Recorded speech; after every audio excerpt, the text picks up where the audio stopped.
रम्या आणि वसुंधरा आत्यांना जो काव्याचा weak point हवा होता तो त्यांना भेटलेला आहे। रम्या आणि वसुंधरा आत्या यांना समजला आहे काव्य आणि जीवाच्या प्रेमाबद्दल। तर येणाऱ्या भागांमध्ये रम्या आणि वसुंधरा आत्या या गोष्टींचा नक्कीच फायदा उचलताना आपल्याला बघायला मिळणार आहे। तर लग्नानंतर होईलच प्रेम या मालिकेत आपण पाहणार आहोत नंदिनीला जीवाच्या कपाटामध्ये एक हँडमोल सापडलेला असतो आणि त्यावरती जे आणि के लिहिलेलं असतं। तर नंदिनी म्हणते हा तर एका मुलामुलीने धरलेला हाताचा मोल्ड आहे, हा कोणाचा असेल आणि त्याच्यावरती जे आणि के म्हणून नाव लिहिले। तर नंदिनी आता विचार करते की जे आणि के म्हणजे काय असेल। जे म्हणजे जीवा असेल, मग के म्हणजे कोण असेल। आणि तेवढ्यातच जीवा तिथे येतो। जीवा तो हाताचा मोल्ड नंदिनीच्या हातामध्ये बघून खूपच चिडतो आणि तो रागाने तिच्याकडून तो घेतो आणि तिला ओरडत म्हणतो की तुला किती वेळा सांगितले की माझ्या वस्तूंना हात लावत जाऊ नकोस।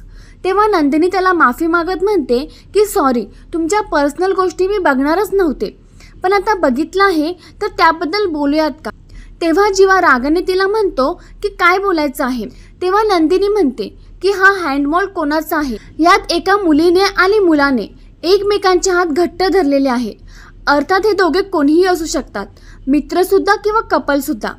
नंदिनी म्हणते की यातला मुलाचा हात तुमचा आहे हो ना, पण जीवा काहीच बोलत नाही। तेव्हा नंदिनी म्हणते की तुमचाच आहे असं मी समजते, कारण जे फॉर जीवा असंच होऊ शकतं ना, किंवा असंच आहे। आणि जर मग असं असेल तर के वरून कोण। जीवाला या प्रश्नानंतर त्याच्या आणि काव्याच्या आठवणी यायला लागतात।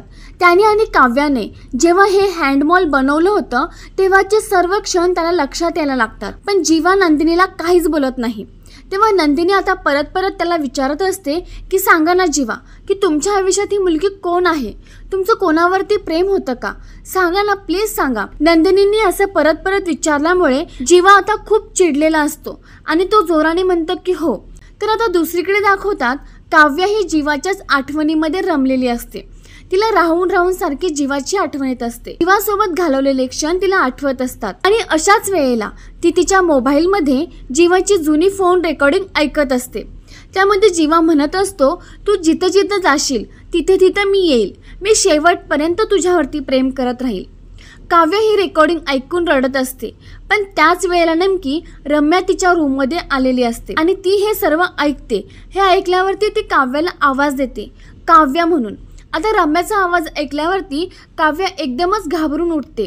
ती रम्याला घाबरतच म्हणते की हे बघ, आता तू जे काही ऐकलंस ते। पण रम्या तिचं बोलणं पूर्ण होण्याच्या अगोदरच तिला म्हणते की एक मिनिट, काव्य हा आवाज जीवातच आहे ना। तेव्हा हे ऐकल्यावरती आता काव्य चांगलीच घाबरलेली असते।